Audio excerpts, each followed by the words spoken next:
ax squared plus bx plus c takes the stage. GCF, first to clear the page. Largest number, coefficient share.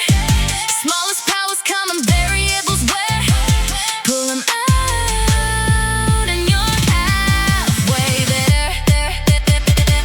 When A is 1, the pattern's clean. Find M and N to fit the scene. Multiply to C and add to B. That's the factoring key. If C is plus, same sign stay. Minus, they go the opposite way. Drop them in brackets, x plus n, you found the gem. But when A's not 1, the game's begun. Multiply A times C, that product step 1. That product sets the target we need. Find M and add that hidden and add to B.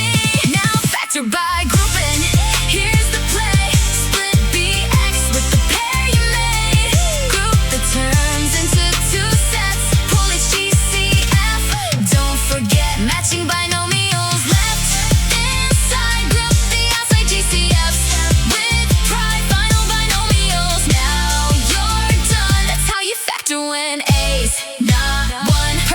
Perfect square. Trinomial. Spot the scene. A squared, B squared, 2A, B between. First and last are square so clean. Roots multiply then double in line. If it matches the middle, it's factor time. Middle sign, this size the sign. Square the binomial, factor time. Pull